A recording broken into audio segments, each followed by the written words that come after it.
Alhamdulillah wa kafa wassalatu wassalamu ala rasulil mujtaba Sayyidina wa habibina wa syafi'ina wa maulana Muhammadinil Mustafa wa ala alihi wa ashabihi wa dhurriyyatihi wa kulli man ittaba'al huda.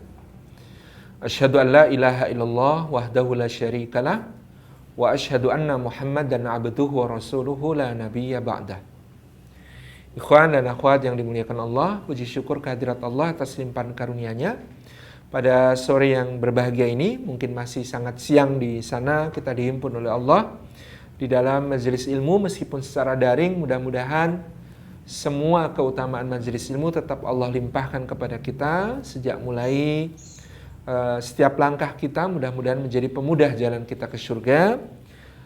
Duduk kita semua juga mudah-mudahan duduk yang ghasyiyatuhumur rahmah, dicurah-curahi rahmat Allah, wa hafatsumul malaikah, dinaungi sayap-sayap malaikat, wa nazalat alaihimus sakinah, diturunkan sakinah ke dalam hati kita, wa dzakarahumullahu fi man indah, dan disebut-sebut nama kita semua dengan bangga pada makhluk-makhluk mulia yang ada di sisinya.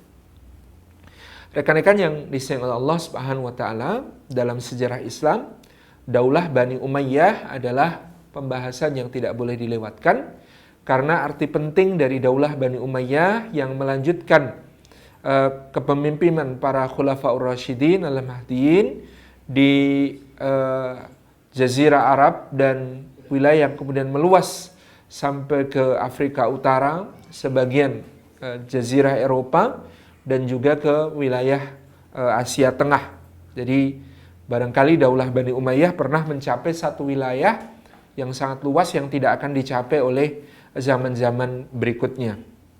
Meskipun hanya 90 tahun memimpin di pusat peradaban Islam, akan tetapi setelah dikalahkan oleh Daulah Bani Abbasiyah pada tahun 750 Masehi, Daulah Bani Umayyah masih meneruskan kepeloporannya dalam berbagai bidang peradaban dengan membangun kekuasaannya di Andalusia dengan ibu kota di Cordoba, dan bertahan untuk kira-kira selama beratus-ratus tahun kemudian. Jadi sangat penting arti Daulah Bani Umayyah dalam sejarah Islam, meskipun masa kepemimpinannya di Jazirah Pusat Islam itu hanya selama 90 tahun, dimulai sejak Sayyidina Muawiyah bin Abi Sufyan menerima Amul Jamaah, kepemimpinan persatuan umat dari perdamaiannya dengan Sayyidina Al-Hasan bin Ali bin Abi Thalib. Kemudian diakhiri dengan terbunuhnya khalifah yang bernama Marwan bin Muhammad bin Hisham bin Abdul Malik bin Marwan, yang kemudian putranya yang bernama Abdurrahman bin Marwan, kemudian Abdurrahman bin Muawiyah bin Marwan ini kemudian melarikan diri ke Afrika Utara, kemudian menyeberang ke Andalusia dan kemudian memimpin di Cordoba, ditahbiskan sebagai amir di Cordoba sejak tahun 756 Masehi. Rekan-rekan yang disayang oleh Allah Subhanahu wa taala, penisbatan Bani Umayyah ini merujuk kepada kabilah dari Muawiyah bin Abi Sufyan, yakni kalau kita runut nasabnya ke atas, Muawiyah bin Abi Sufyan bin Harb bin Umayyah bin Abdi Syams bin Abdi Manaf, dan ini bertemu nasab dengan Rasulullah SAW di Abdi Manaf bin Qusay bin Kilab. Jadi kalau Rasulullah dari Abdi Manaf kemudian turun ke bawah itu kepada kakek-kakek Nabi SAW, yaitu Muhammad bin Abdullah bin Abdul Muthalib bin Hashim bin Abdi Manaf. Maka kalau dari Muawiyah tadi naiknya ke atas sedikit, Muawiyah bin Abi Sufyan bin Harb bin Umayyah bin Abdi Manaf bin Abdi Syams bin Abdi Manaf bin Qusay bin Kilab kemudian naik ke atas. Kenapa daulah ini dinisbatkan ke Bani Umayyah bukan ke Bani Abu Sufyan atau Bani Muawiyah? Karena nanti akan terjadi pergeseran jalur nasab kekuasaan setelah Muawiyah bin Abi Sufyan, kemudian digantikan oleh putranya Yazid bin Muawiyah, kemudian digantikan oleh putranya Muawiyah bin Yazid. Muawiyah bin Yazid ini kemudian mengundurkan diri dari kekuasaan, dan kekuasaan diambil alih oleh Marwan bin Hakam, gitu ya. Marwan bin Hakam ini adalah Marwan bin Hakam bin Abil As bin Abdi Syams bin Umayyah bin Abdi Syams, gitu ya. Jadi naiknya ke atas di situ. Dari Bani Muawiyah menjadi Bani Marwan bin Al-Hakam bin Abil As bin Umayyah bin Abdi Syams, yang kemudian menjadi jalur kekuasaan yang lebih dominan. Tentu karena mereka sama-sama Bani Umayyah juga terjadi pernikahan yang mana kemudian Abdul Malik bin Marwan, putra Marwan bin Hakam, nanti akan menikah dengan putri dari Yazid bin Muawiyah. Lalu dari keturunannya inilah lahir khalifah-khalifah berikutnya dari Bani Umayyah. Putra Abdul Malik bin Marwan sendiri banyak yang menjadi khalifah, yaitu yang pertama Walid bin Abdul Malik, kemudian Sulaiman bin Abdul Malik, kemudian dijeda oleh Umar bin Abdul Aziz yang merupakan menantu sekaligus keponakan dari Abdul Malik bin Marwan, putra dari Abdul Aziz bin Marwan bin Al-Hakam. Kemudian kembali ke Yazid bin Abdul Malik, kemudian ke Hisham bin Abdul Malik. Ini khalifah-khalifah dari putra-putra Abdul Malik bin Marwan yang kemudian diteruskan oleh generasi anaknya, kemudian generasi cucunya, kemudian ke cicit, lalu berakhir kekuasaan Daulah Bani Umayyah di Damaskus. Rekan-rekan yang disayang oleh Allah Subhanahu wa taala, berdirinya Daulah Bani Umayyah tidak lepas dari terjadinya fitnah atau konflik besar di kalangan umat Islam yang benih-benihnya terjadi di masa akhir pemerintahan Khalifah yang agung Sayyidina Utsman bin Affan radhiyallahu anhu. Fitnah itu bahkan sampai berakibat terbunuhnya Sayyidina Utsman bin Affan di rumahnya, di mana kemudian dengan terpaksa Sayyidina Ali bin Abi Thalib menerima baiat berikutnya untuk menjadi khalifah. Dan selama masa kepemimpinan Sayyidina Ali bin Abi Thalib terjadi disintegrasi dalam bahasa kita sekarang di wilayah-wilayah Islam, di mana kemudian memang fitnah pasca terbunuhnya Sayyidina Utsman ini sangat sulit untuk didamaikan. Ketika para kelompok masyarakat yang terlibat dalam pembunuhan Sayyidina Utsman itu ternyata kemudian juga berlindung dengan berdiri sebagai yang membaiat Sayyidina Ali bin Abi Thalib. Lalu ada sahabat-sahabat yang kemudian keluar dari barisan seperti Sayyidina Talha, Sayyidina Zubair, kemudian ibunda kita Aisyah untuk menuntut agar para pembunuh Sayyidina Utsman itu dikisos. Tetapi mereka enggan, belum mau berbaiat kepada Sayyidina Ali bin Abi Thalib. Sementara Sayyidina Ali mengatakan, saya baru akan bisa mengkisos setelah daulahnya ditegakkan, yakni dengan para sahabat berbaiat kepada saya, baru kemudian akan terjadi pengadilan yang adil untuk menghukum para pembunuh Sayyidina Utsman. Selama itu belum tegak, maka tidak mungkin bisa dilakukan pengadilan. Sementara banyak yang kemudian berpendapat juga kalau belum ditegakkan kisos atas pembunuh Utsman, maka kepemimpinan Sayyidina Ali dianggap belum sah, gitu ya. Ini opini yang kemudian berkembang liar sehingga menjadikan terjadinya yang pertama Waqah Jamal, peperangan Jamal yang terjadi di kota Basrah dan Kufah, gitu ya, antara Sayyidina Ali bin Abi Thalib di satu pihak dengan Talha, Zubair dan ibunda kita Aisyah radhiyallahu anha di pihak lain. Konflik Jamal ini berhasil diselesaikan dengan baik Sayyidina Ali oleh Sayyidina Ali bin Abi Thalib, meskipun berakibat terbunuhnya Sayyidina Talha dan Zubair di tangan orang-orang yang tidak ingin ada terjadi perdamaian. Tapi kemudian konflik yang lebih besar kemudian terjadi, yaitu yang terjadi di Siffin, di daerah antara Irak dengan Suriah, daerah yang disebut sebagai Siffin. Nah, di Siffin inilah kemudian kelompok Sayyidina Muawiyah bin Abi Sufyan yang kemudian juga menyatakan tidak bersedia membaiat Sayyidina Ali bin Abi Thalib dan menuntut bela atas pembunuhan Sayyidina Utsman, gitu ya, pecah kelas dengan Sayyidina Ali bin Abi Thalib sampai akhirnya dicapai majelis tahkim di Daumatul Jandal, yang kemudian pihak Sayyidina Ali diwakili oleh Abu Musa al-Asy'ari radhiyallahu anhu, sementara di pihak Muawiyah bin Abi Sufyan diwakili oleh Amr bin al-As. Tentu karena kelicinan diplomasi Amr bin al-As, maka justru Waqa Siffin ini tidak terselesaikan, sehingga masing-masing pihak tetap menjadikan pemimpin mereka sebagai khalifah. Jadi di Sayyidina Ali tetap menjadi Amirul Mukminin berkedudukan di Kufah, sementara Muawiyah bin Abi Sufyan dianggap juga menjadi pemimpin kaum muslimin dan berposisi di Damaskus.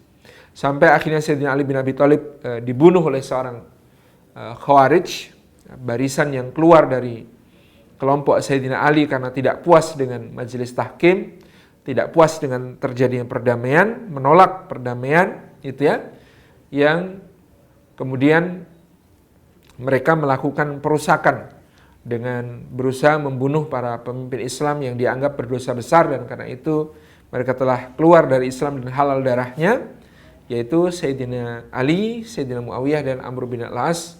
Namun satu-satunya yang berhasil dalam pembunuhan tersebut adalah yang membunuh Sayyidina Ali bin Abi Thalib, gitu ya.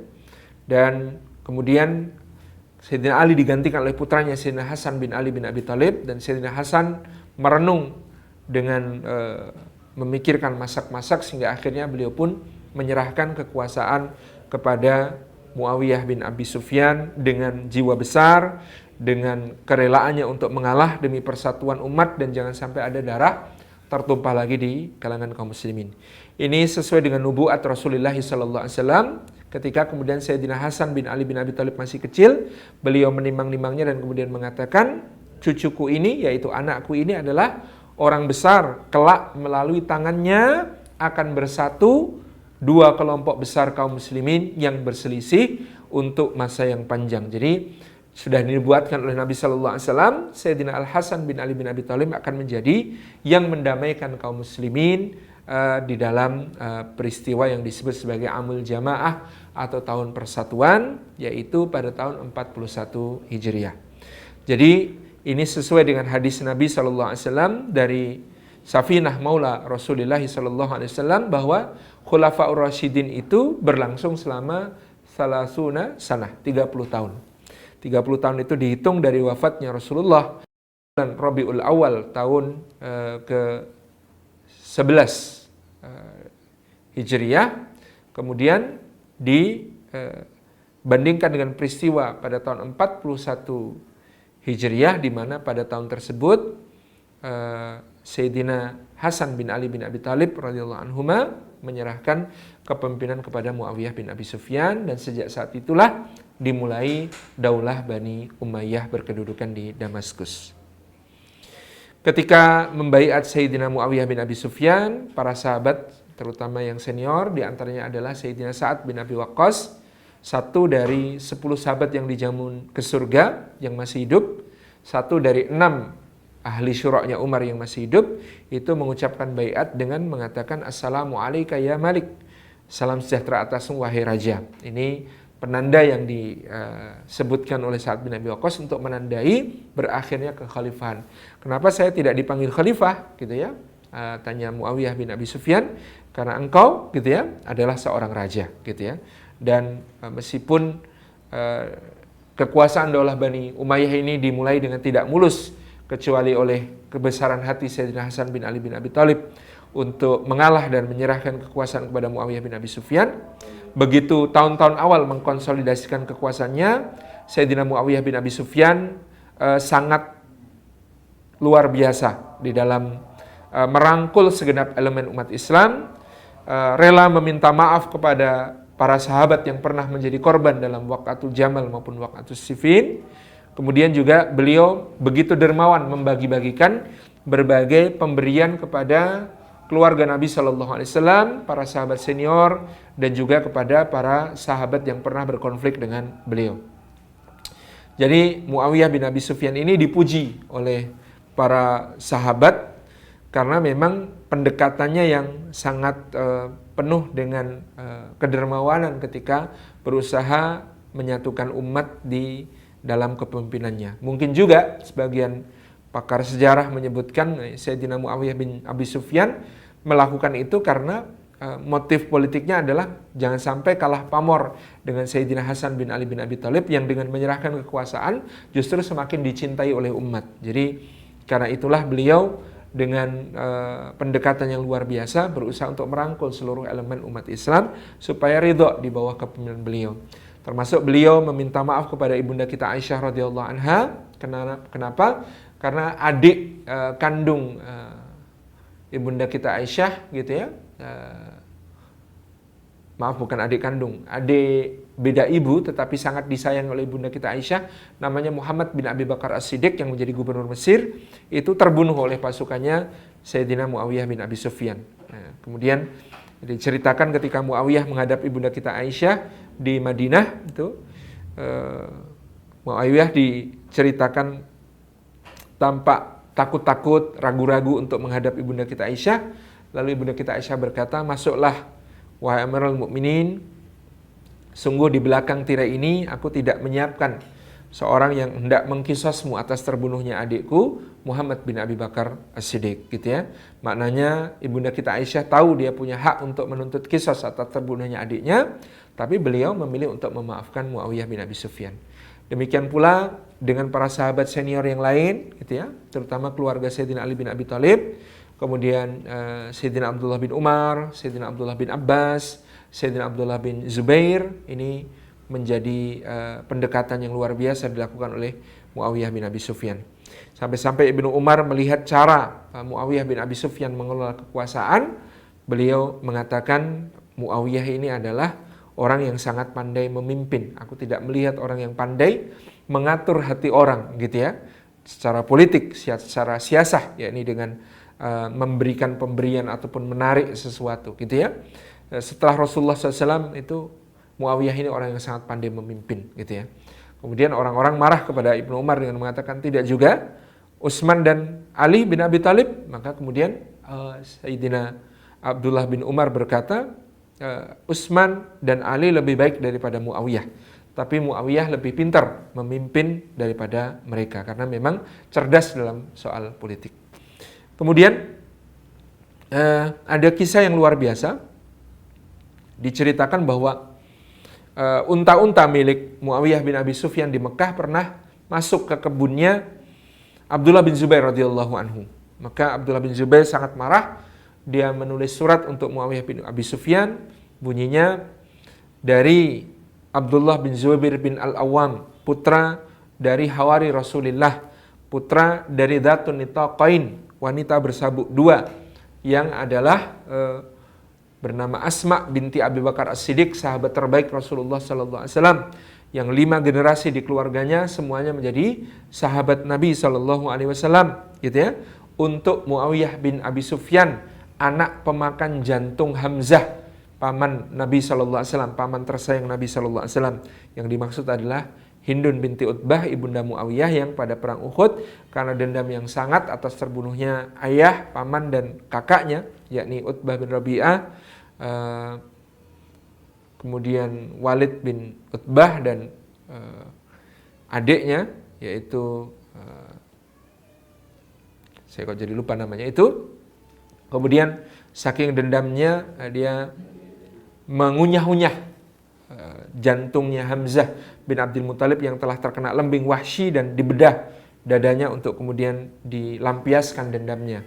Jadi di sini Abdullah bin Zubair yang sangat marah itu ya, menyebut semua atribut kebaikan pada nasabnya, pada kebaikan dirinya, sementara dia memanggil Muawiyah sebagai anak pemakan jantung paman kesayangan Rasulullah SAW, saking marahnya.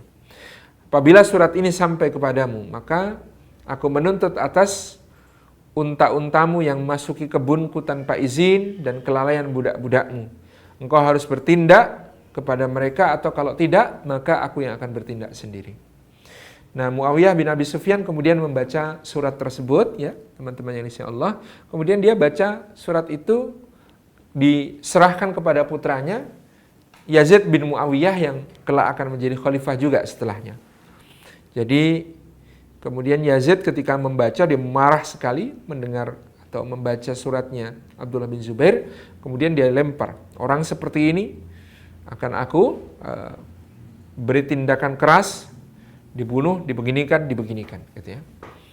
Kemudian Muawiyah bin Abi Sufyan mungkin niatnya untuk mengajari anaknya bagaimana memerintah, dia mengatakan tidak demikian caranya.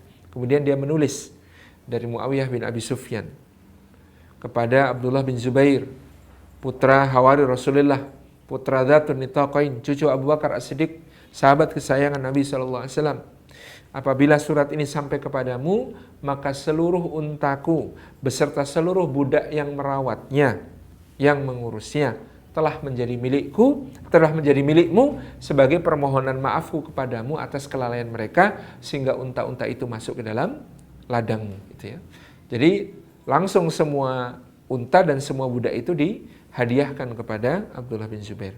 Maka begitu menerima surat itu, Abdullah bin Zubair kemudian datang ke Damaskus dari Mekah, kemudian memeluk dan mencium kepala Muawiyah bin Abi Sufyan sebagai tanda perdamaian dan penghormatan. Ini di antara sifat kepemimpinan Muawiyah bin Abi Sufyan yang sangat menarik, sangat cerdas secara politik, sangat suka merangkul baik kawan maupun yang bekas-bekas lawan, begitu ya, sehingga dia dihormati, sehingga dia dicintai, sehingga dia dimaklumi, gitu ya. Hanya saja memang Muawiyah bin Abi Sufyan mewariskan satu hal yang negatif bagi politik Islam berikutnya, yaitu dengan melestarikan kekuasaannya dalam bentuk kerajaan, yakni ketika kekhalifahan atau kepemimpinan tidak dipilih oleh masyarakat dengan keridhaan mereka, tetapi dinyatakan sebagai hak turun-temurun dengan mengangkat Yazid bin Muawiyah. Jadi double kesalahannya di situ.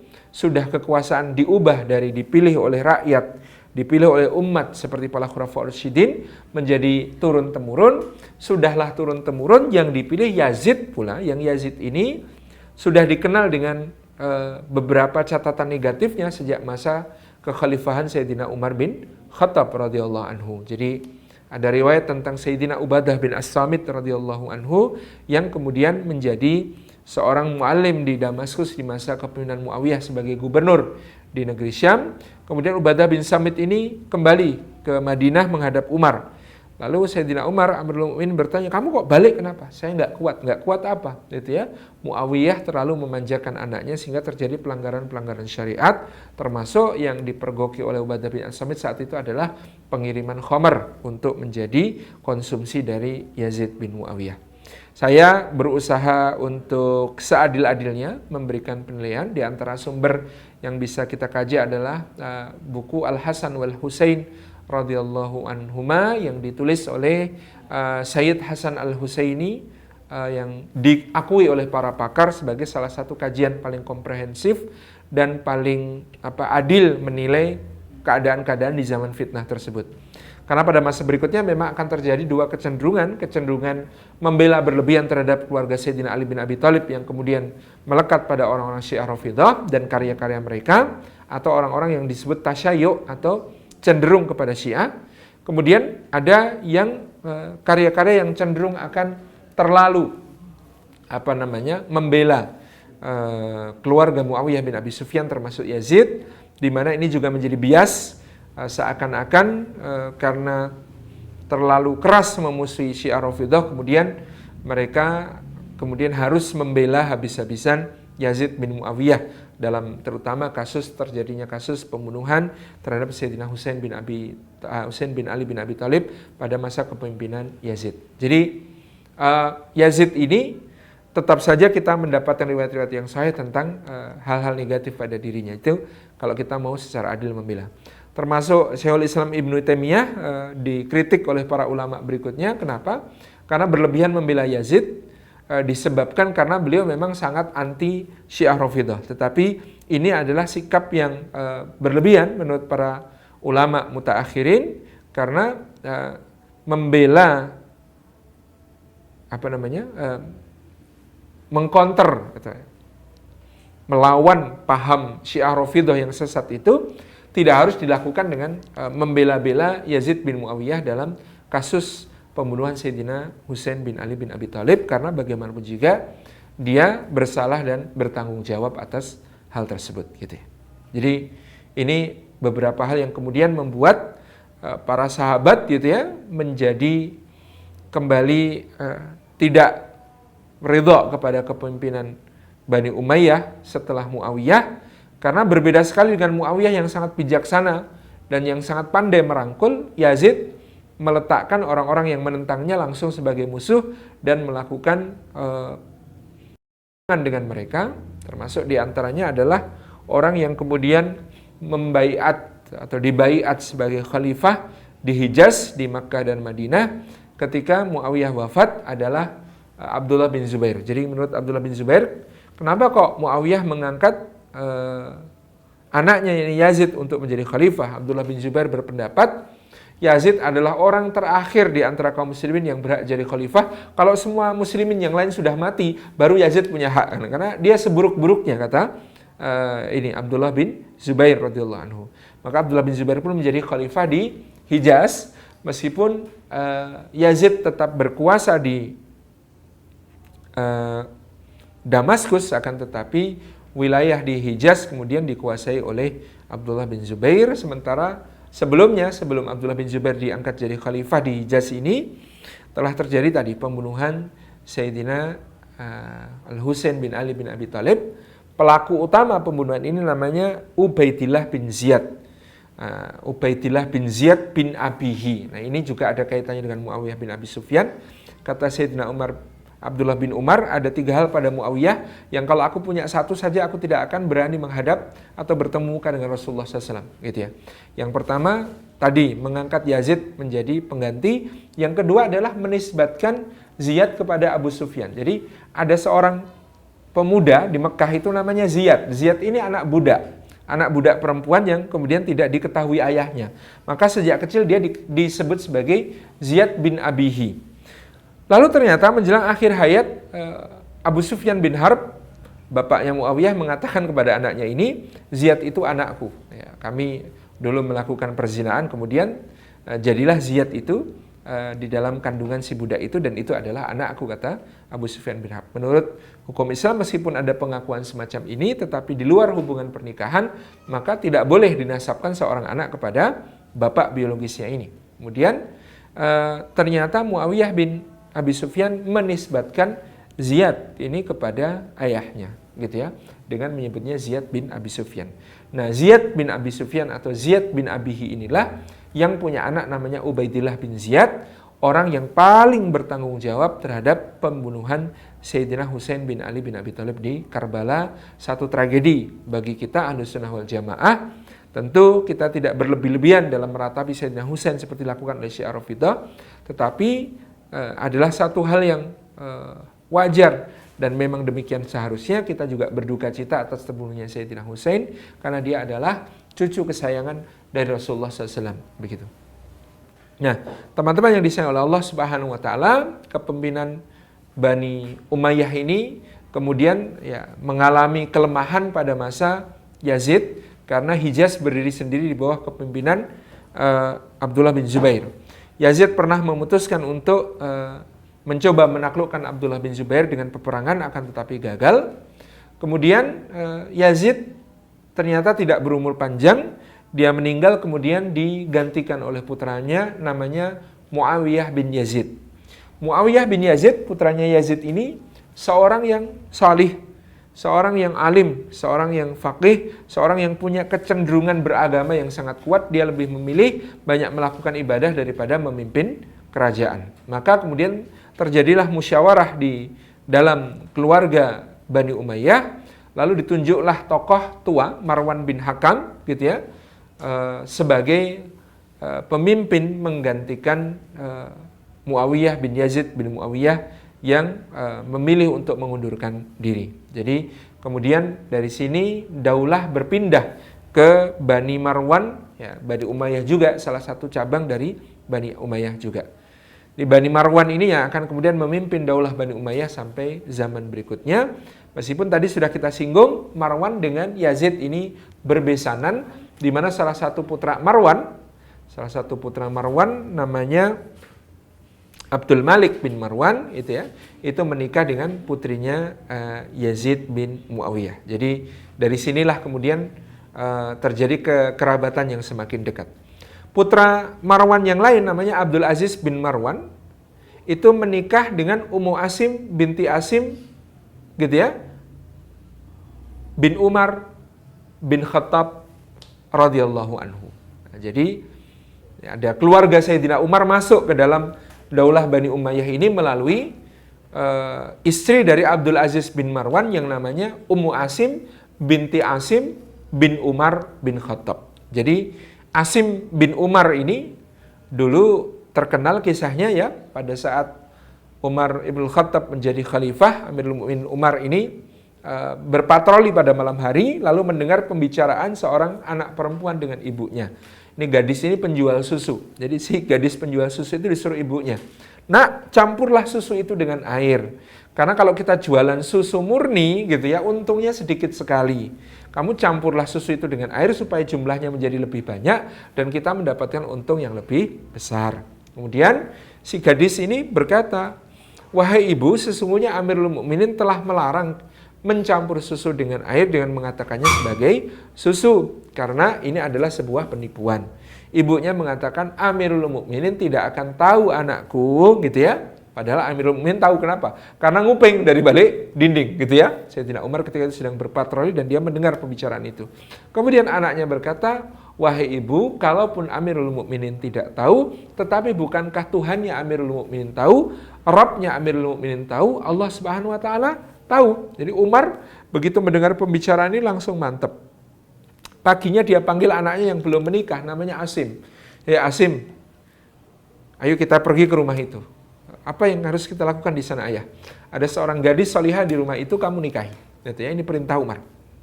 Ini gadis penjual susu ini kemudian diambil menantu oleh Umar, dinikah dengan Asim bin Umar bin Khattab. Nah, dari pernikahan Asim bin Umar dengan gadis penjual susu ini lahirlah Ummu Asim binti Asim. Ya, namanya bolak-balik ya, Ummu Asim binti Asim. Nah, Ummu Asim binti Asim ini akan dinikahi oleh Abdul Aziz bin Marwan, lalu dari rahimnya lahirlah Umar bin Abdul Aziz. Jadi Umar bin Abdul Aziz ini dari jalur ibu adalah cicitnya Sayyidina Umar bin Khattab, gitu ya. Dari jalur bapak dia adalah putra dari Abdul Aziz bin Marwan, cucu dari Marwan bin Hakam, keturunan Daulah Bani Umayyah. Jadi mungkin ada yang belum mengetahui hubungan kekerabatannya seperti apa. Seperti inilah ceritanya. Jadi antara Umar bin Abdul Aziz, keluarga Umar di satu sisi, dan keluarga Bani Umayyah. Jadi dia adalah keturunan Sayyidina Umar bin Khattab dari jalur ibunya, yaitu Ummu Asim binti Asim bin Umar bin Khattab.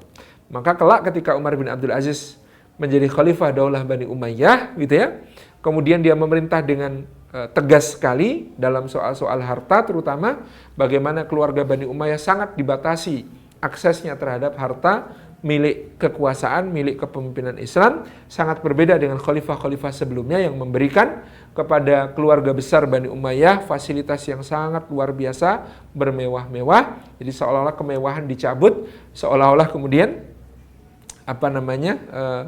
kebiasaan berfoya-foya dihilangkan, semua hal yang menjadi penyimpangan kekuasaan itu dipangkas pada masa Umar bin Abdul Aziz. Maka ada seorang yang mengeluhkan, kenapa Umar bin Abdul Aziz ini kayak begini, kenapa keponakan kita ini kayak begini, gitu ya. Maka seorang wanita dari Daulah Bani Umayyah kemudian mengatakan, siapa yang suruh kalian mau menikahkan salah seorang putra kalian, maksudnya Abdul Aziz bin Marwan, dengan keturunan Umar bin Khattab? Ya begini akibatnya, gitu ya. Karena kita telah menikahkan salah seorang pemuda kita dengan anak gadis dari keluarga Umar bin Khattab. Ya begini akibatnya, kita kemudian diperlakukan dalam kekuasaan seperti Umar bin Khattab memperlakukan dulu keluarganya, gitu ya. Ini terasa karena ini gennya ini Umar bin Abdul Aziz ini dari Umar ini kok bisa kayak begini nih, gitu. Jadi ini pertalian nasabnya adalah sedemikian ini. Di Umar bin Abdul Aziz ini hidup dalam lingkungan keluarga bangsawan Bani Umayyah. Pada mulanya ayahandanya yaitu Abdul Aziz bin Marwan dikirim ke Mesir oleh Abdul Malik kakaknya. Jadi mereka kakak beradik, Abdul Malik dan Abdul Aziz. Tapi Abdul Malik ini seorang yang lebih cerdik secara politik, sehingga dia khawatir adiknya ini akan menjadi masalah dalam pemerintahnya, sehingga adiknya ini dikirim untuk menjadi gubernur Mesir, dijauhkan dari pusat kekuasaan di Damaskus. Dan di sanalah pada mulanya Umar bin Abdul Aziz menghabiskan masa kecil sebelum pada masa remaja dikirim ke Madinah, gitu ya. dikirim ke Madinah untuk diasuh oleh pamannya, yaitu paman apa ya? Bukan paman, tapi paman kakek. Paman kakek itu apa? Mbah Cilik ya. Mbah Cilik itu adiknya kakek, yaitu oleh Abdullah bin Umar bin Khattab. Jadi ini adalah guru utamanya Umar bin Abdul Aziz, itu adalah Sayyidina Abdullah bin Umar yang termasuk sahabat kibar, sigor secara umur tetapi kibar secara kedudukan karena keulamaannya, karena kefakihannya, karena kezuhudannya, karena kemuliaannya. Dia salah satu guru utamanya adalah Sayyidina Abdullah bin Umar. Jadi dia kirim ke Madinah untuk belajar kepada Abdullah bin Umar, Anas bin Malik gitu ya, dan sahabat-sahabat yang lain yang masih tersisa pada zaman tersebut. Nah, rata-rata memang sigharus sahabah, jadi sahabat-sahabat junior yang kemudian menjadi ulama-ulama besar pada zaman itu. Abdullah bin Umar, Abdullah bin Abbas, Abdullah bin Zubair gitu ya, Abdullah bin Amr bin Al-As, kemudian Usama bin Zaid gitu ya. Jadi banyak sahabat-sahabat muda yang Zaid bin Thabit yang masih hidup dan masih sempat bertemu Umar bin Abdul Aziz dengan mereka. Ini masa kecilnya Umar bin Abdul Aziz di Mesir, dan dia pernah tersepak gitu ya oleh seekor kuda di bagian dahi, sehingga ada luka di dahinya, dan itu menjadi tanda khas pada diri beliau yang tidak hilang sampai usia sepuhnya, di mana Umar bin Abdul Aziz memiliki tanda bekas sepakan seekor kuda. Nah, kita bisa bayangkan disepak kuda itu sakit banget. Jadi kalau disepak kuda itu luar biasa gitu ya, lebih sakit daripada ditendang manusia sekeras apapun itu. Dan itu ada di bekas lukanya di dahinya Sayyidina Umar bin Abdul Aziz. Kemudian dia pindah ke Madinah. Kembali ke kekuasaan Bani Umayyah, Yazid tidak lama kemudian digantikan oleh Marwan bin Hakam. Marwan bin Hakam sudah sepuh, kemudian digantikan oleh anaknya Abdul Malik bin Marwan. Pada masa Abdul Malik bin Marwan inilah dimulai kembali konsolidasi kekuasaan Bani Umayyah untuk menyatukan kaum muslimin di bawah satu kepemimpinan. Jadi Abdul Malik bin Marwan kemudian menawarkan siapakah yang bersedia untuk mempersatukan kembali kaum muslimin di bawah satu kekuasaan daulah Bani Umayyah, dan batu sandungannya yang paling besar adalah sahabat yang mulia namanya Abdullah bin Zubair yang kemudian menjadi khalifah di Mekah. Maka pada saat itu yang maju, karena tidak ada yang berani, yang lain, masa kita mau perang sama Abdullah bin Zubair, nggak berani lah, itu sahabat Nabi gitu ya, masa kita mau berhadapan-hadapan dengan pasukannya Abdullah bin Zubair yang terdiri dari para ulama, jangan ya. Tapi ternyata ada satu orang yang maju. Dia mengatakan, demi persatuan kaum muslimin, saya akan berikan apa saja untuk daulah Bani Umayyah. Orang ini namanya Al-Hajjaj bin Yusuf As-Saqafi, seorang tokoh dari Saqif. Dan Al-Hajjaj bin Yusuf yang pada usia mudanya dikenal sebagai seorang qari gitu ya, seorang pembaca Al-Qur'an yang indah. Beliau juga seorang hafidh, seorang faqih, kemudian berubah menjadi seorang panglima sekaligus raja muda yang sangat luar biasa kiprahnya.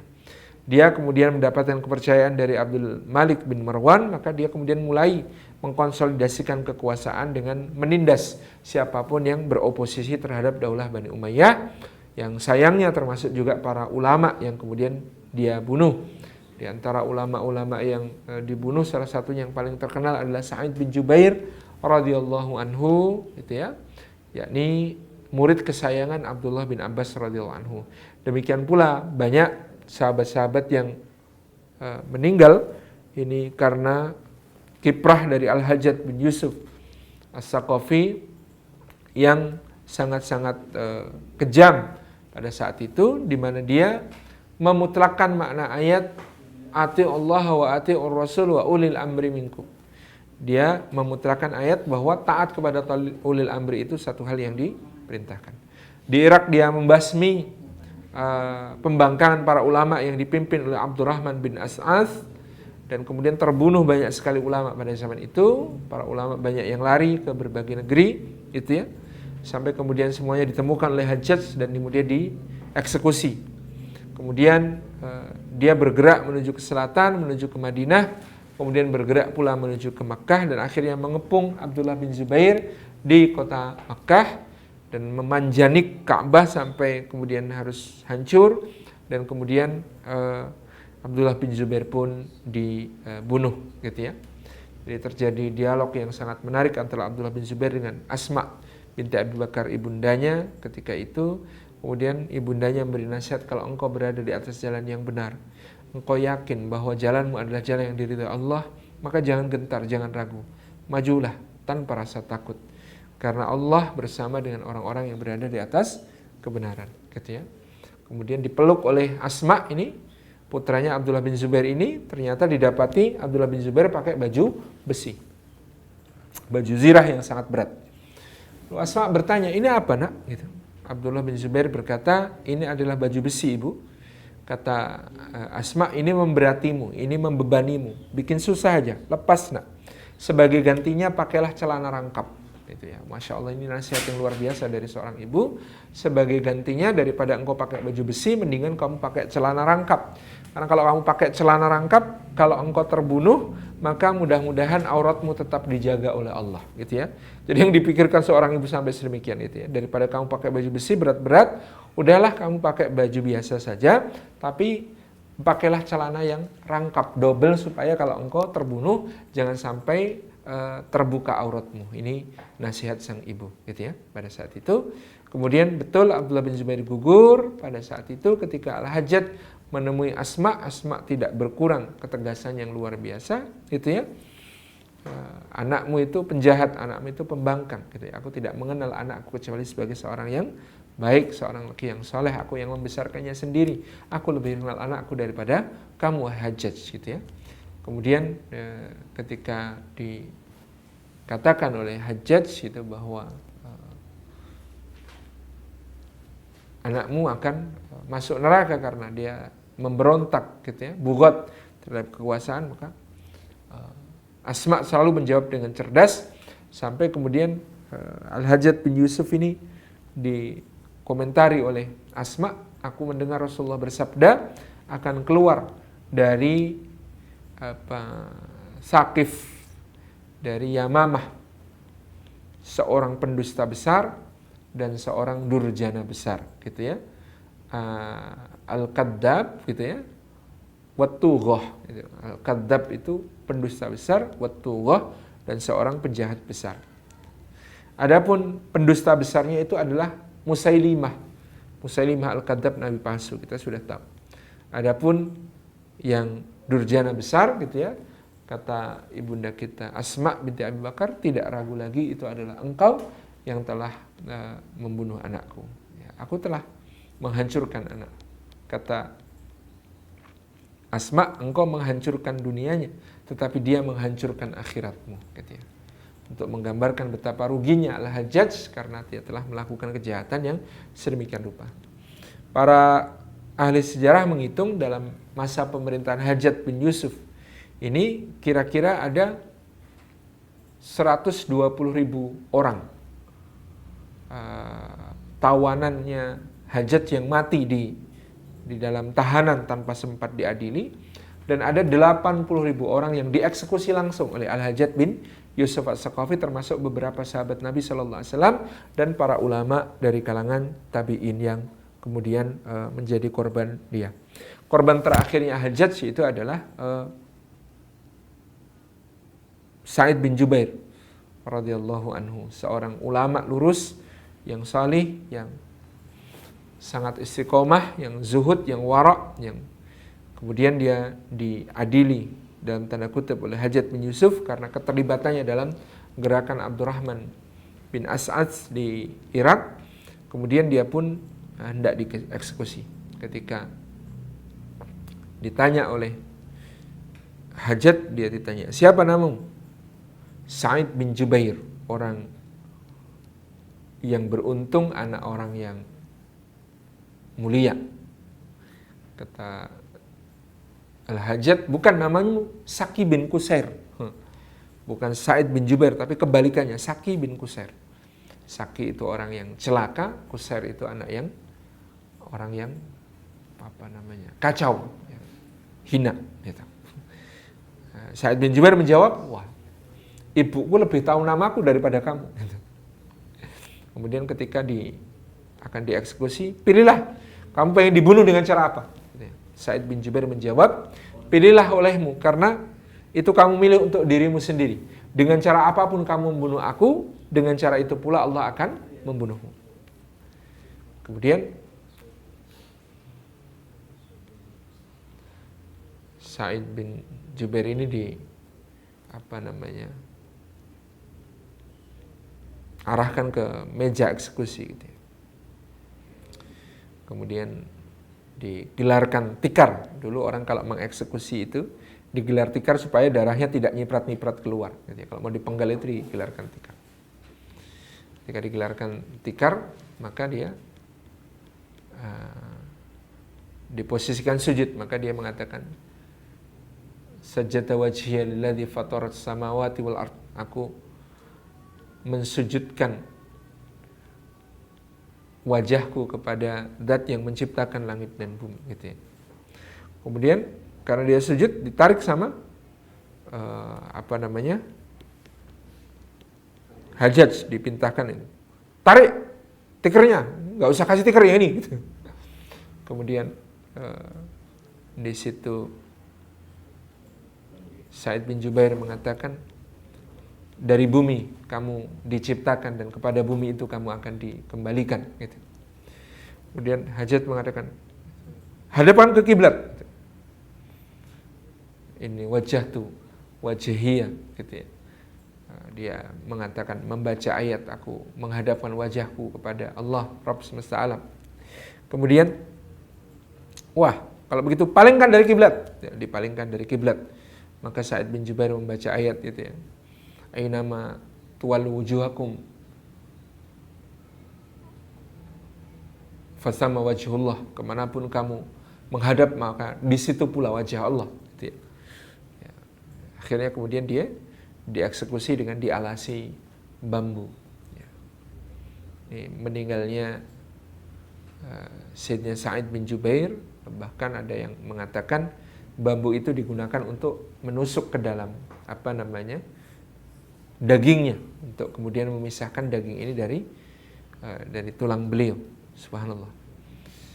Maka setelah membunuh Sa'id bin Jubair, ternyata Sa'id bin Jubair sebelum meninggal berdoa, ya Allah, jangan kuasakan dia kepada seorang pun setelahku.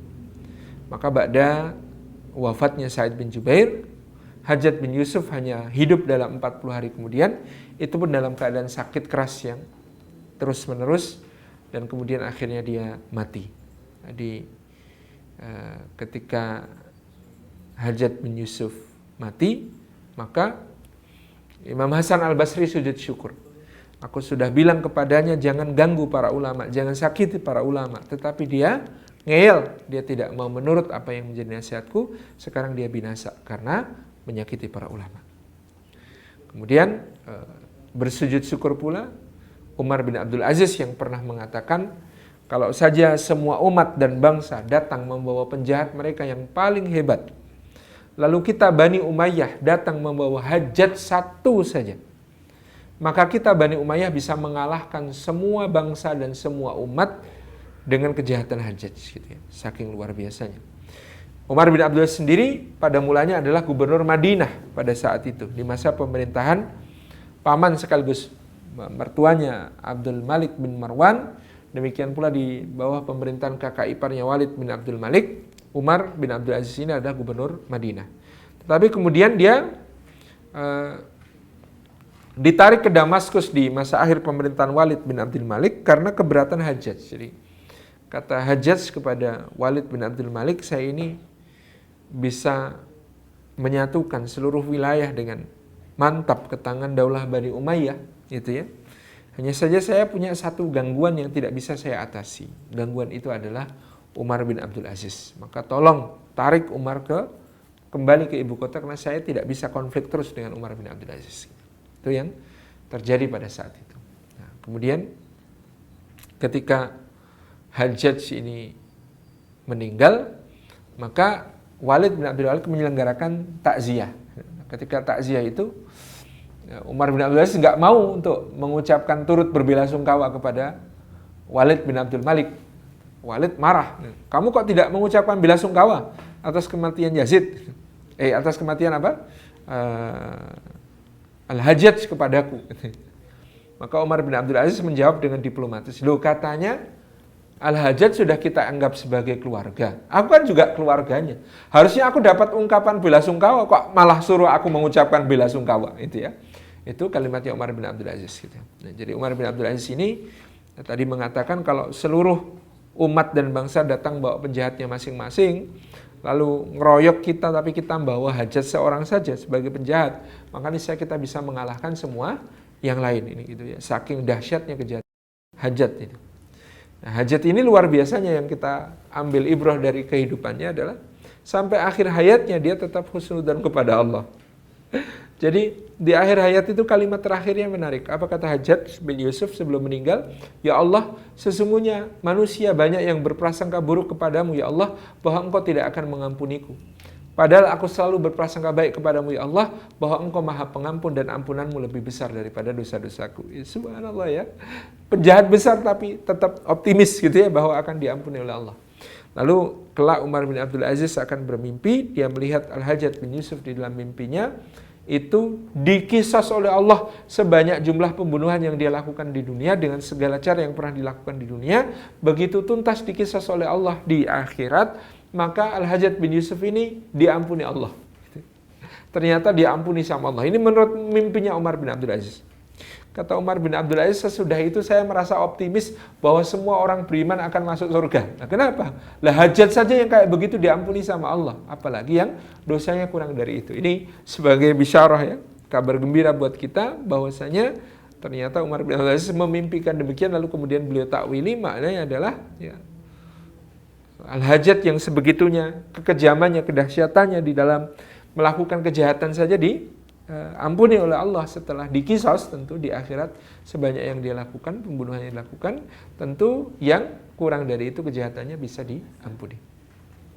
Kemudian rekan-rekannya insya Allah subhanahu wa ta'ala, Walid bin Abdul Malik hanya memerintah selama 10 tahun gitu ya. Kemudian dia digantikan oleh adiknya namanya Sulaiman bin Abdul Malik. Sulaiman bin Abdul Malik ini memerintah dalam kondisi fisik yang kurang sehat. Dan Umar bin Abdul Aziz menjadi orang kepercayaannya untuk menjadi penasihatnya secara politik. Sementara kemudian penasihat keagamaannya yang sangat terkenal adalah Imam Roja' bin Haywah. Kemudian Sulaiman bin Abdul Malik memerintah ini ternyata hanya 2 tahun memerintah, karena kemudian beliau jatuh sakit. Bahasa kita sekarang mungkin sakit seperti stroke begitu ya, karena beliau ini konsumsinya berlebihan. Kalau Walid bin Abdul Malik dikenal dengan badannya yang kekar dan perkasa meskipun menjadi tidak bernilai karena sangat takut kepada Hajjaj bin Yusuf, maka Sulaiman bin Abdul Malik diceritakan badannya besar karena kegemukan, obesitas gitu ya. Jadi pernah beliau itu makan menghabiskan 200 butir telur sekaligus gitu ya. Kita bisa kebayang makan langsung 200 butir telur itu. Ya mungkin yang dimaksud telur di sini bukan telur ayam, tetapi telur sejenis burung begitu ya, lebih kecil-kecil, mungkin telur burung puyuh seukuran itu gitu. Tetapi menghabiskan 200 butir telur itu kan sesuatu yang luar biasa. Nah, beliau sakit. Ketika beliau sakit, beliau ingin sekali yang menggantikannya menjadi khalifah itu adalah putranya, namanya Daud. Daud bin Sulaiman bin Abdul Malik. Daud suruh masuk, lalu dipakaikan pakaian khalifah, lalu disuruh memegang pedang khalifah. Nah, ketika dipakai pakaian khalifah, kedomborong kebesaran gitu ya, terlalu besar, kombor-kombor, nggak pantas pakai baju khalifah. Demikian pula bawa pedang kekhalifahan itu jatuh, nggak kuat ngangkatnya, gitu ya. Saking lemahnya dia. Jadi akhirnya kemudian Sulaiman ini sedih, ya Allah, saya mau mati, anak masih kecil-kecil, nggak ada yang sanggup jadi khalifah, gitu ya. Akhirnya dia ngobrol dengan Roja. Bagaimana ini? Saya nggak bisa ngangkat anak saya jadi khalifah, ini saya sedih sekali. Gitu. Maka Roja mengatakan, jangan biarkan kesedihan Anda dibawa ke akhirat. Maksudnya gimana? Anda boleh sedih di dunia, tapi jangan sampai sedih di akhirat, karena kesedihan di akhirat itu adalah neraka yang menyala-nyala. Jadi apa yang harus saya lakukan? Kalau Anda ingin selamat di hadapan Allah, maka Anda bisa memberikan satu hal yang baik untuk kaum muslimin. Apa itu? Menunjuk seorang pemimpin yang adil dan dicintai. Kata Sulaiman bin Abdul Malik, bagaimana caranya? Anda punya kerabat, orang yang sangat tepat untuk menjadi khalifah, gitu. Karena pengalamannya dari bawah, menjadi wali kota Madinah, gubernur Madinah gitu ya, kemudian dipecat menjadi penasihat kekhalifahan yang sangat andal di dalam berbagai administrasi dan pekerjaan-pekerjaan kenegaraan. Ya, tidak ada pilihan lain, kata Raja' bin Haywa, Anda kalau mau masuk surga, hisabnya ringan, tulis saja surat wasiat, tunjuk Umar bin Abdul Aziz menjadi khalifah pengganti Anda. Kata Sulaiman, waduh, tapi kalau aku mengangkat Umar, adik-adikku pasti nggak akan terima dan mereka akan memberontak. Siapa saja? Adikku ada Yazid, ada Hisham, gitu ya. Ada Maslamah itu. Raja' memberikan pandangan. Maslamah tidak akan masalah. Maslamah urusannya dengan bisnis, dengan tijarah. Dia tidak suka kekuasaan. Nah, yang masalah dua, Yazid dan Hisham. Bagaimana caranya mengkali mereka? Akhirnya kemudian diputuskan bahwa surat wasiat itu akan ditulis dengan penunjukan Umar bin Abdul Aziz sebagai khalifah. Lalu ditulis pula di dalam klausulnya, kalau Umar meninggal maka akan digantikan oleh Yazid. Kalau Yazid meninggal maka digantikan oleh Hisham. Ini menunjukkan surat wasiat ini untuk diamankan oleh semua keluarga, sehingga diberikan kompensasi tadi, bahwasanya ya boleh ngangkat Umar bin Aziz jadi khalifah meskipun dia keluarga yang agak luar. Dia sih menantu, dia sih sepupu, tetapi ya dia dipilih bukan karena itu, tapi karena bacaannya yang karena kemampuannya yang sangat baik gitu ya. Yang kapasitas dan kapabilitasnya sangat diperlukan untuk memimpin umat. Akhirnya tadi Umar bin Abdul Aziz dipimpin, tapi supaya adik-adiknya tidak memberontak, kemudian kedua adiknya ini juga ditulis sebagai pewaris kekuasaan setelah Umar bin Abdul Aziz. Mereka adalah Yazid bin Abdul Malik dan Hisham bin Abdul Malik. Nah, setelah selesai wasiat ditulis, maka Umar bin Abdul Aziz ikut masuk. Kemudian ternyata dia Raja' sudah memegang surat wasiat khalifah. Ya. Kemudian Umar bertanya, wahai Raja', tadi bahas apa sama Amirul Mukminin? Tampaknya engkau kasak-kusuk menyembunyikan sesuatu. Bagaimana mungkin, kata seorang Raja' bin Haywa, aku akan membuka wasiat Amirul Mukminin, padahal ini adalah rahasia yang diamanahkan kepadaku. Kata Umar bin Abdul Aziz, wahai Raja', kalau di dalam wasiat itu ada namaku, menyebut-nyebutku untuk jadi khalifah, tolong hapus dari bagian dari surat itu, karena saya tidak suka jadi khalifah. Kemudian Raja' itu nyindir dan mengatakan, kok giar amat, memangnya siapa yang mau ngangkat kamu, gitu ya. Ini bercanda ya, karena sebenarnya Raja' tahu di dalam surat wasiat sudah tertera jelas nama Umar bin Abdul Aziz sebagai khalifah berikutnya. Kok GR kamu? Wong ini surat wasiatnya Sulaiman bin Abdul Malik, kok kamu mau merasa menjadi khalifah pengganti? Enggak, ini suratnya saya amankan. Akhirnya kemudian surat itu dibawa ke Masjid Agung Umayyah di Damaskus, kemudian dibacakan wasiatnya Sulaiman bin Abdul Malik ini.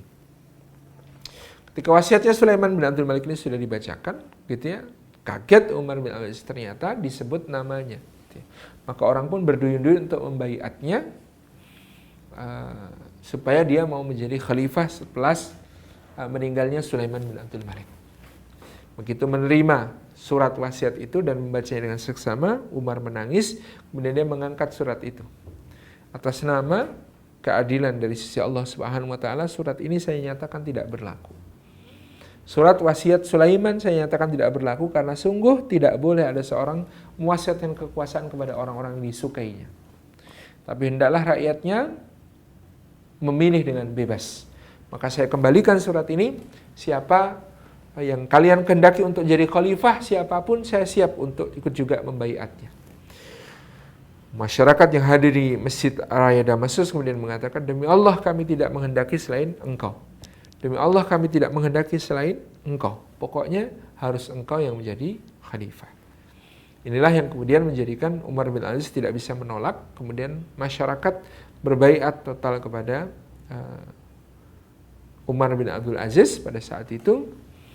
Sehingga kemudian ini dari sekitar tahun 717 sampai tahun 720 Umar bin Abdul Aziz kemudian memimpin teritori Islam yang sangat luas yang disebut sebagai Daulah Bani Umayyah ini. dahsyat. Hanya 22,5 tahun.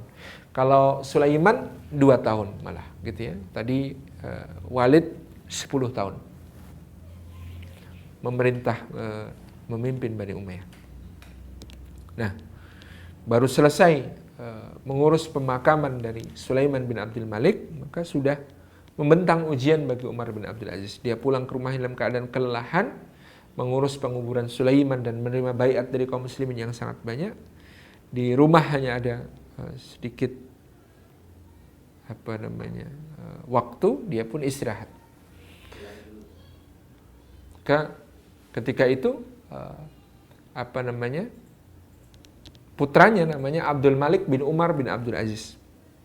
Diberi nama dengan nama kakaknya dari pihak ibu, yaitu Abdul Malik bin Marwan. Abdul Malik bin Umar bin Abdul Aziz berkata kepada ayahnya, kenapa ayah istirahat?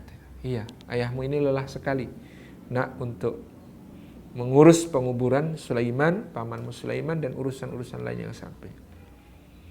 Ayah harus segera pergi ke kekhalifahan, ke kantor khalifah, kemudian membereskan semua kezaliman yang pernah diperbuat oleh khalifah sebelumnya. Ayah harus bereskan secepatnya juga.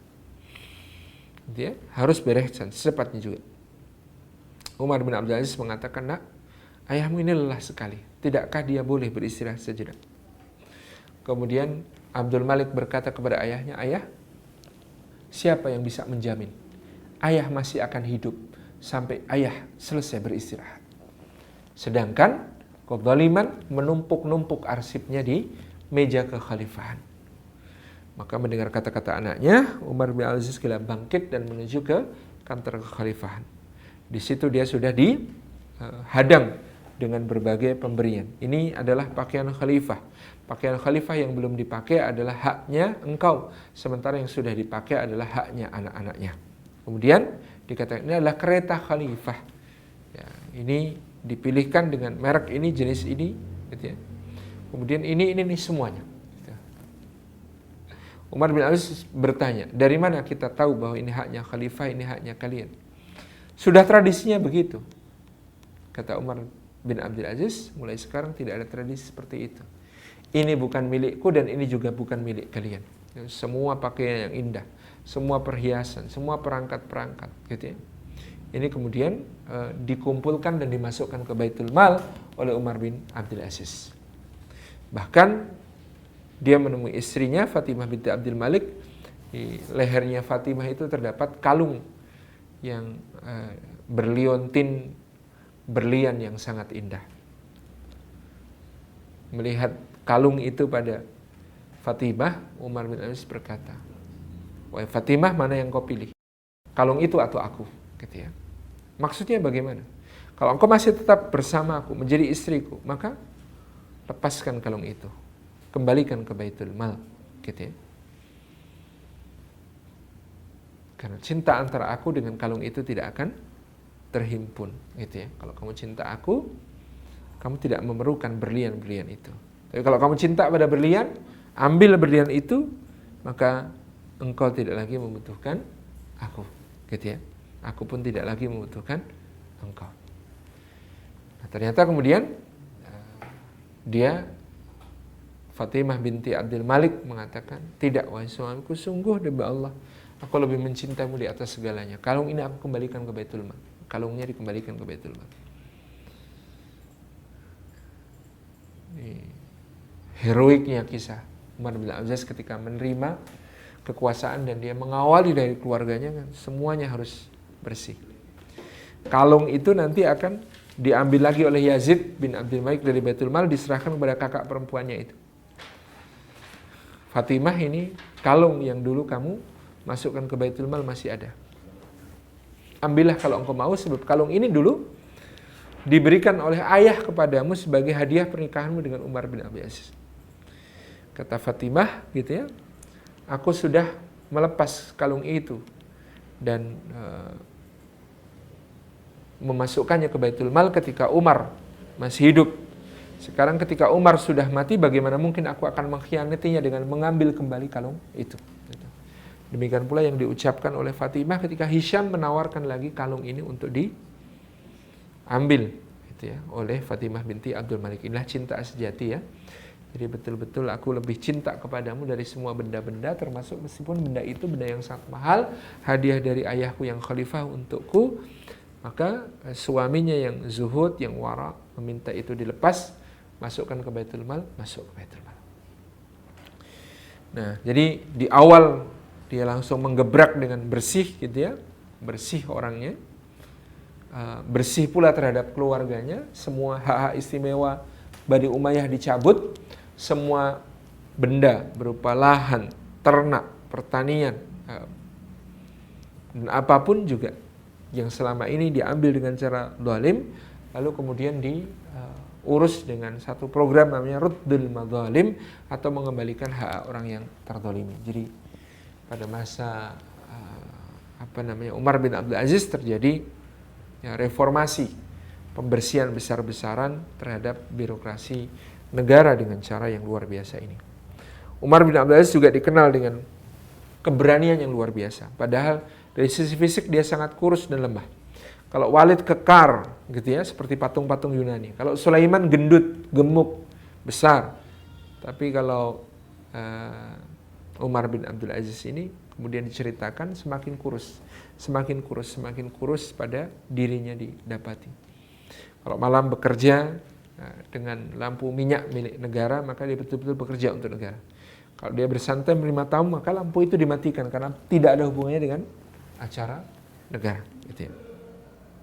Jadi saking ketat dan disiplinnya Umar bin Abdul Aziz bahkan terhadap dirinya sendiri. Ya, makin lama fisik Umar bin Abdul Aziz gak kuat gitu ya, menanggung beban-beban yang luar biasa. Jadi ada seorang ulama pernah mengatakan gitu ya, apabila ruh itu besar, jiwa itu tidak mampu untuk menampungnya gitu ya, saking kuatnya apa yang dilakukan oleh Umar bin Abdul Aziz gitu ya dalam reformasi, termasuk reformasi hukum gitu ya. Hajjaj bin Yusuf sudah mati, tapi Muhammad bin Yusuf saudaranya masih berkuasa di Yaman. Sementara Khalid bin Abdullah Qasri masih berkuasa di Makkah. Jadi Umar bin Abdul Aziz berpikir ini sumber-sumber kezaliman ini harus dihabisi. Dia akan waktu secara khusus untuk memberantas mafia-mafia kekuasaan dan hukum yang ada padanya. Diceritakan meskipun badannya krempeng, lemah gitu ya, tetapi Umar bin Aziz sangat ditakuti oleh para penjahat, sehingga misalnya Khalid bin Abdullah Al-Qasri itu menerima suratnya Umar bin Abdul Aziz dengan gemeteran.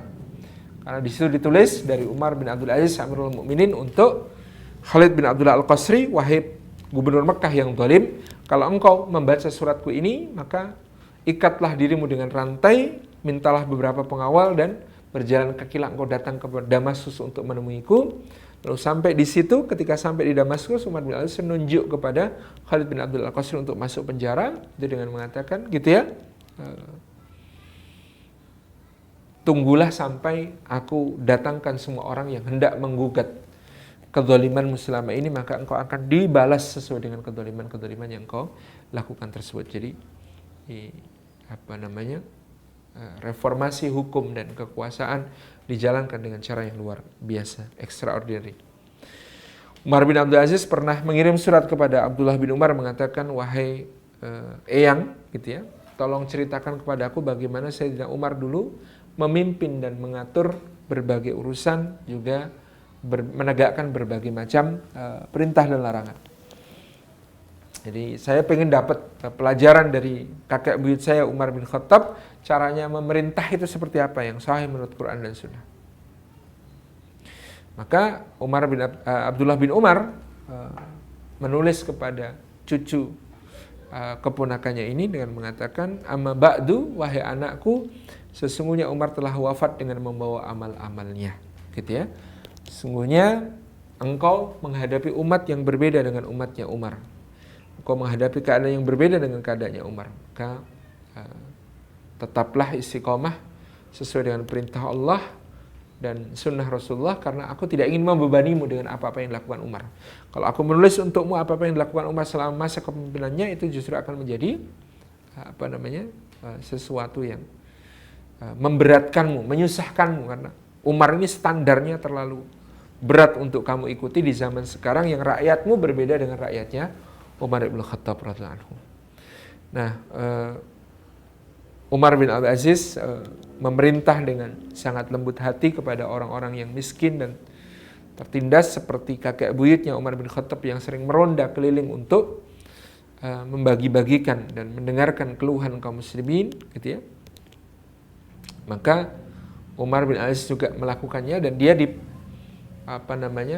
dampingi oleh dua penasihat utamanya. Yang pertama adalah maulanya atau bekas budaknya, gitu ya. Yang satu adalah putranya yaitu Abdul Malik bin Umar bin Abdul Aziz, gitu ya. Budaknya namanya Muzahim. Muzahim ini senantiasa ditanya oleh Umar setiap pagi, wahai Muzahim, bagaimana keadaan umat, bagaimana keadaan negara, gitu ya. Kaum Muzahim selalu berhasil menjawab, keadaan seluruh umat dan negara dalam keadaan baik-baik saja, alhamdulillah, kecuali saya, engkau dan keledai ini, gitu ya. Kita prihatin, tadi malam nggak makan, susah dan sebagainya. Jadi saking ketatnya menjaga berbagai hal dalam dirinya, Umar bin Abdul Aziz sangat ketat di dalam menerima pemberian apalagi, gitu ya.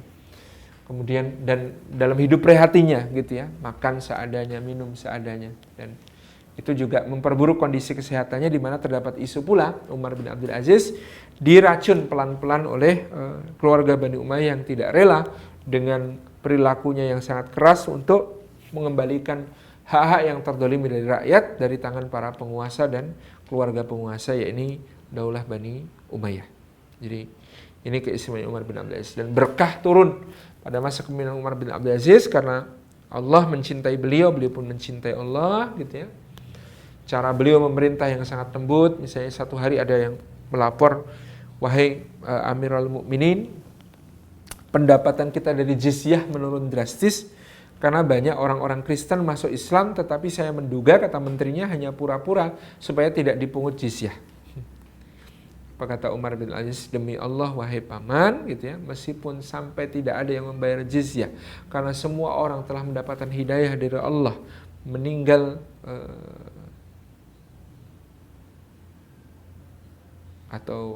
hidup di dalam kekuasaanku dalam keadaan berislam dan mati sebagai muslim, gitu ya, maka itu lebih aku sukai tidak menerima jizyah apapun juga daripada memaksa mereka untuk tetap Kristen supaya bisa kita pungut jizyahnya. Itu di masa Sayyidina Umar bin Abdul Aziz juga ekspansi ke Eropa dihentikan, di mana dulu khalifah-khalifah sebelumnya sangat bersemangat mengepung Konstantinopel dan menyerangnya, meskipun sampai saat itu belum berhasil. Umar bin Abdul Aziz lebih fokus dalam mengurus internal, memperbaiki kondisi masyarakat, sehingga diceritakan pada akhir masa pemerintahannya zakat pun itu ya dari Afrika tidak ada yang mau menerima. Jadi mustahiknya itu nggak ada, muzakinya banyak, mustahiknya ada. Kalau orang yang berhak menerima zakat tidak mau menerima zakat, itu kadang-kadang bukan karena kaya juga, tetapi karena sangat menjaga kehormatan diri. Jadi di masa Umar bin Abdul Aziz ini sampai tidak ditemui orang yang mau menerima zakat. Ya bukan karena tiba-tiba karena beliau memerintah 2,5 tahun terus orang-orang tiba-tiba berubah menjadi kaya raya, enggak, tetapi karena mereka memiliki kehormatan dan mereka menjaga diri dari perkara-perkara tersebut. Di masa Umar bin Abdul Aziz juga salah satu berkahnya ditandai dengan di padang gembalaan serigala dan domba hidup berdampingan. Jadi tidak memangsa, serigala tidak memangsa domba-domba, bahkan beraktivitas seakan-akan mereka adalah anjing gembala, gitu ya, shepherd dog atau anjing gembala yang kemudian menjaga kambing-kambing supaya tetap tidak terpisah dari kawanannya. Begitu satu hari seorang penggembala ternak berteriak, kambingku dimakan serigala, maka kemudian orang-orang berkata khalifah yang adil itu telah meninggal. Dan betul, hari di mana ada seekor kambing dimakan serigala pada hari tersebut adalah hari di mana Sayyidina Umar bin Abdul Aziz wafat setelah memimpin kaum muslimin selama 2,5 tahun. Pada wafatnya istrinya bersaksi, demi Allah, aku pernah melihat orang yang ibadahnya lebih banyak darimu, puasanya lebih banyak darimu, salatnya lebih banyak darimu, segalanya lebih banyak darimu. Tetapi aku belum pernah melihat ada orang yang lebih takut kepada Allah daripada kamu, wahai Umar. Setiap malam Umar bin Abdul Aziz menggunakan waktunya untuk masyarakat, menggunakan waktunya untuk beribadah kepada Allah. Dan di antara ibadahnya yang sering dia ulang-ulang adalah dia mohon ampun kepada Allah atas dosa-dosanya di ayat-ayat yang juga memberitakan tentang ampunan, ancaman, surga, neraka, dan lain sebagainya. Dan ini menjadi kebiasaan beliau melaksanakan qiyamul lail. Beliau rapuh tubuhnya karena banyak aktivitas di malam hari maupun juga siang hari. Dan juga Umar bin Aziz telah memberikan semua yang dia bisa berikan kepada umat, sehingga umat memiliki secercah harapan. Ternyata pasca Khulafaur Rasyidin di masa itu terdapat muncul kembali seorang yang begitu agung, yang keadilannya, kedermawanannya, sifat amanahnya, zuhudnya, waraknya, ibadahnya diserupakan oleh para penulis dengan Umar bin Abdul Aziz dengan mengatakan bahwa ini adalah seorang yang mewarisi sifat-sifat Khulafaur Rasyidin, bahkan disebut khamisu Khulafaur Rasyidin atau Khulafaur Rasyidin kelima. Meskipun secara faktual tadi sudah kita sebutkan Khulafaur Rasyidin itu 5 dengan nama: 1 Abu Bakar, 2 Umar, 3 Utsman, 4 Ali, 5 Hasan. Jadi Hasan memerintah sampai bulan Rabiul Awal tahun 41 Hijriah, yang bulan itulah dia menyerahkan kekuasaan kepada Muawiyah. Itu adalah Khulafaur Rasyidin sampai masa Hasan bin Ali bin Abi Thalib. Dan di masa berikutnya adalah kerajaan Mulkan Adnan yang dipimpin oleh Bani Umayyah, yakni dari masa Muawiyah bin Abi Sufyan, digantikan oleh Yazid bin Muawiyah di Damaskus, tapi ada Abdullah bin Zubair di Hijaz. Di sini digantikan Muawiyah bin Yazid, Marwan bin Hakam, kemudian Abdul Malik bin Marwan, lalu Abdullah bin Zubair berhasil dikalahkan dan kemudian dipersatukan lagi kaum muslimin.